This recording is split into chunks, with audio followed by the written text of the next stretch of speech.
When I say OCD, like what thought pops into your mind? Obviously obsessive compulsive disorder, but people who, not only need things like a particular way, but they can be like finicky, maybe like pick at their fingers. They have to do like, in order for them to be like calm, they would have to go through like certain routines in their mind to kind of process it out. Basically almost like the definition of insanity, doing the same thing over and over again, multiple times. Maybe expecting a different result, but not necessarily getting it. So, or just constant repetitive actions that people just can't help themselves from doing. It's not as apparent, it's not a physical thing you can see. It's something that's beneath, and a lot of people also can like hide it if they don't want to show it. So I think it's definitely harder to see on the outside. Some people can. So I think it's usually hidden in that sense. Yeah. It's obsessive compulsive disorder. So yeah, sure, people can be type A and like things a particular way, but that doesn't mean that, you feel like you have to shut a door 3 times or you're gonna die. Like, it's like, for me, it's like I latch onto a thought and then I can't let it go. And it just it's like this endless loop. It's like this circular pattern of thinking that nothing can ever resolve it.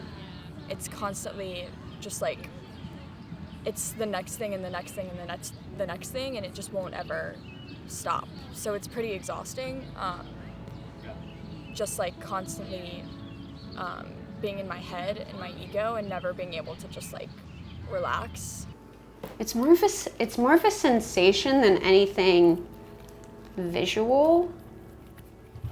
Feels like grimy, a little like warm, like gritty, but there's not actual grit. It's just a knowing, like my brain is so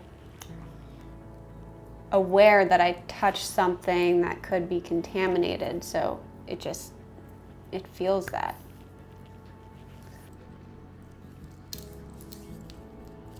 This used to be the it's locked.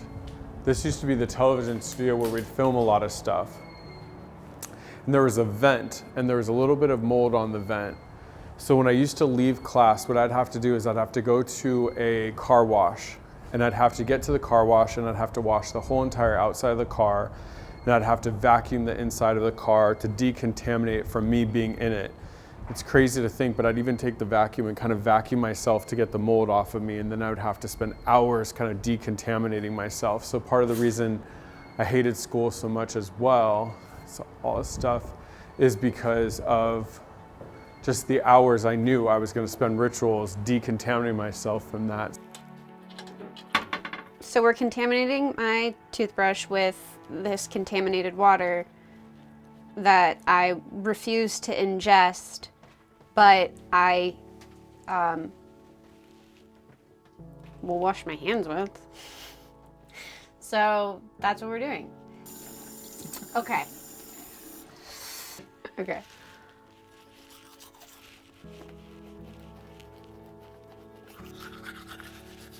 It feels a lot easier than I thought it would be.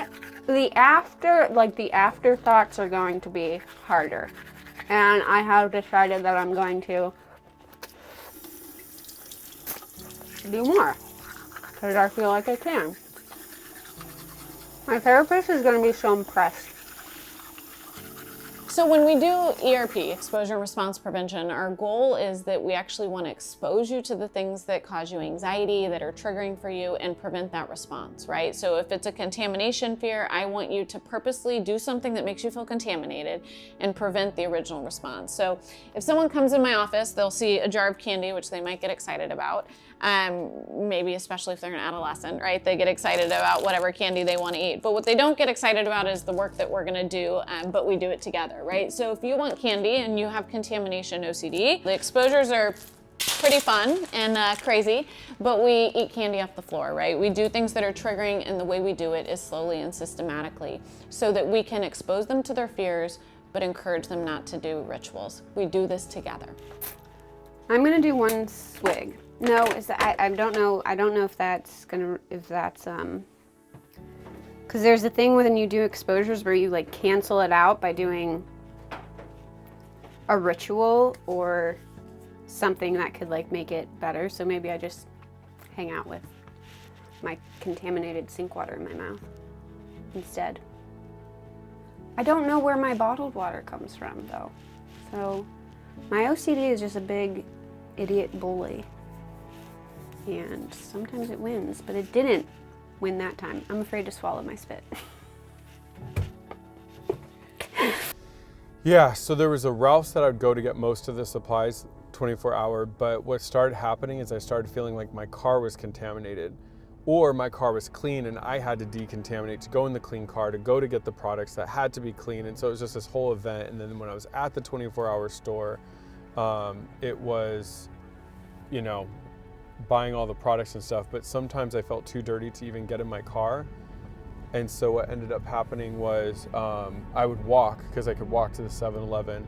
They'd have like hand soap or paper towels or some basic cleaning stuff. And so I would walk there and then buy those supplies. And then I would use them to clean myself. So I was clean enough to get in my car, to drive to the Ralph's, to then be clean enough to buy the clean products. I'd have to get the third or fourth item because it couldn't be the first one touched. And then I would bring the clean items home, put them in the clean area in my room. So that 7-Eleven was just like my last ditch effort. I would say all the time it felt like we were dealing with Vanessa's OCD rather than Vanessa. I think always, day one that we started learning about OCD, we in our brains thought as a thing, a third party.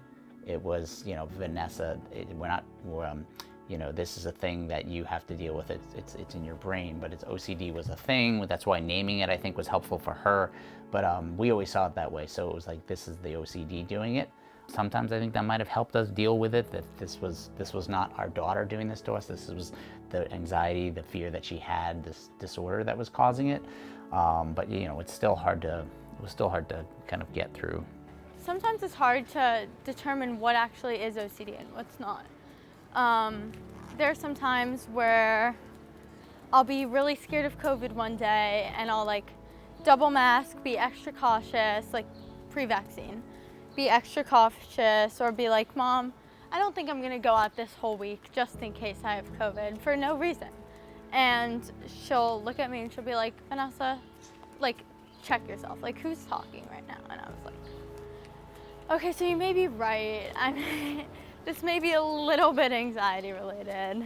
You know, I think OCD has only helped me it's only helped my strength and resiliency, and kind of my outlook on life and being thankful for each day. And I think it you know, as much as I wake up and I know what my day is going to entail, like I know I'm going to have this for the rest of my life, and it's going to be tough.